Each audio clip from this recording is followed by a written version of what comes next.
வணக்கம் நண்பர்களே.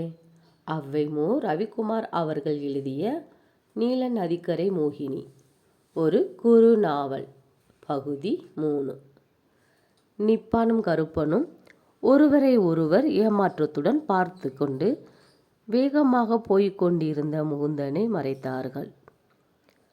நம் கூடவே இத்தனை நாள் இருந்துவிட்டு புதையல் கிடைத்ததும் நம்மை விட்டு போவதை பார். இவனை சும்மா விடலாமா?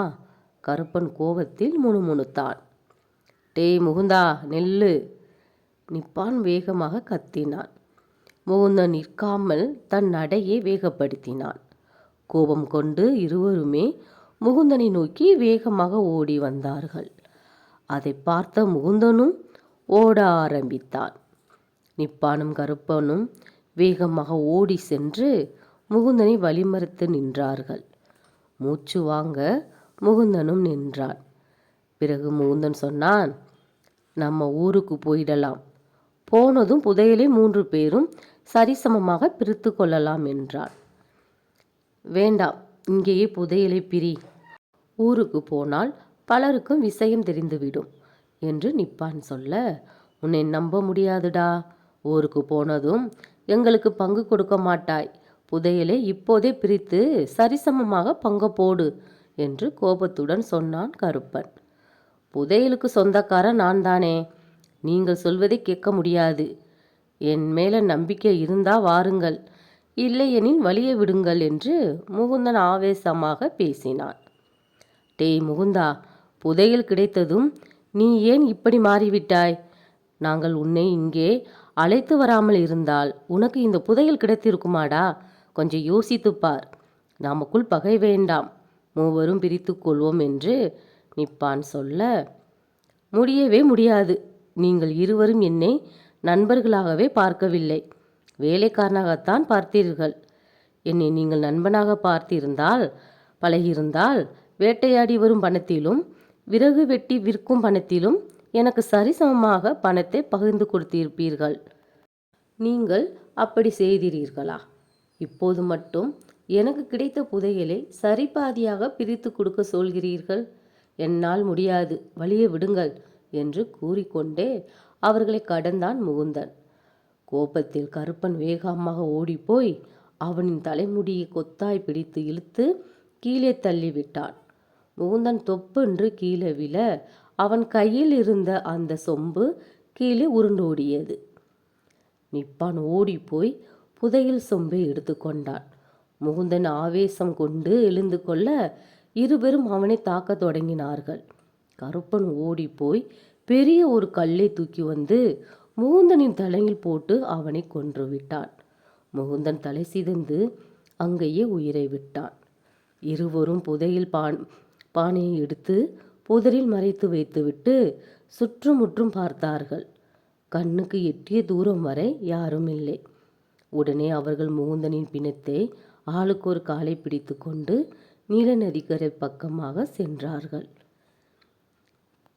முகுந்தனின் பிணத்தை நதியில் தூக்கி போட்டுவிட்டு இருவரும் புதையலை வைத்த இடத்தை நோக்கி ஓடி போனார்கள். டேய் கருப்பா, நாம் உடன் வந்த முகுந்தனை பற்றி அவன் வீட்டில் கேட்டால் என்ன சொல்வது என்று நிப்பான் கேட்டான். எங்களை விட்டு முகுந்தன் ஊருக்கு திரும்பி விட்டான் என்று சொல்லிவிடலாம் என்றான் கருப்பன். நம்புவாங்களாடா? நம்பித்தான் ஆக வேண்டும். பசியை பொறுத்து கொள்ள முடியாமல் அவன் எங்களை விட்டு விட்டு போய்விட்டான் என்று சொல்லுவோம். அவன் என்ன சின்ன பிள்ளையா? நம்பத்தான் வேண்டும். சரி சரி, வா, புதையலை எடுத்துக்கொண்டு பொழுது சாய்வதுக்குள் ஊர் திரும்புவோம். நிப்பான் வேகமாக சென்று புதையல் வைத்திருந்த புதரில் நின்று புதையல் செம்பை தேடினான். புதையல் செம்பு கையில் அகப்பட்டு கொண்டாலும் வெளியில் வரவில்லை. டே, என்னடா பண்ற? புதையலை இன்னுமா எடுக்கிற என்று எரிச்சலாக குரல் கொடுத்தான் கருப்பன். டே, அது வரமாட்டேங்குதுடா, பூமியில் கவ்விக்கிட்டு இருக்கு என்றான் புதையல் செம்பை இழுத்து கொண்டே நிப்பான். டேய், நீ விலகுடா என்று சொல்லி கருப்பன் கையை நுழைத்து புதையல் செம்பின் வாயை பிடித்து கொண்டு தூக்கினான். அப்பொழுதும் புதையல் வரவில்லை. என்னடா இது அதிசயமாக இருக்கு? கருப்பன் முகத்தில் வழிந்த வேர்வையை துடைத்து கொண்டே ஆவேசத்துடன் புதையல் செம்பை மேலே எடுக்க முயற்சித்தான். நிப்பானும் சேர்ந்து முயற்சித்தான். புதையல் செம்பு வெளியில் வரவேவில்லை.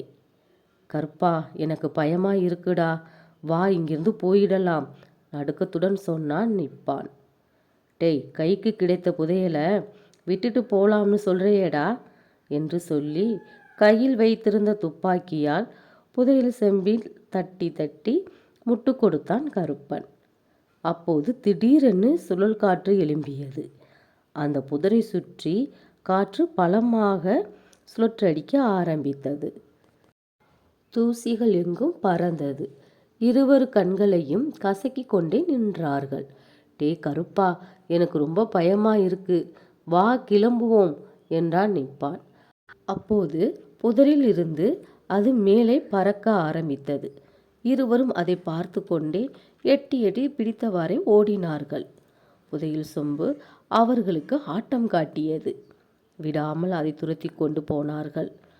புதையல் செம்பு நீல நதிக்கரையின் அருகில் இருந்த ஒரு குளத்தின் நடுவே போய் நின்று ஆடியது. கருப்பனும் நிப்பானும் குளத்தில் இறங்கி நீச்சல் அடித்து கொண்டே புதையல் செம்பை நோக்கி ஓடினார்கள். இருவரும் புதையல் செம்பின் அருகில் சென்று அதை பிடிக்க கையை நீட்டினார்கள். உடனே புதையல் செம்பு மூழ்கிவிட்டது. இருவரும் மூழ்கி புதையல் செம்பை தேடினார்கள். தேடிவிட்டு எழும்போது அது குளத்தின் நடுவே நின்று சுழன்று கொண்டிருந்தது.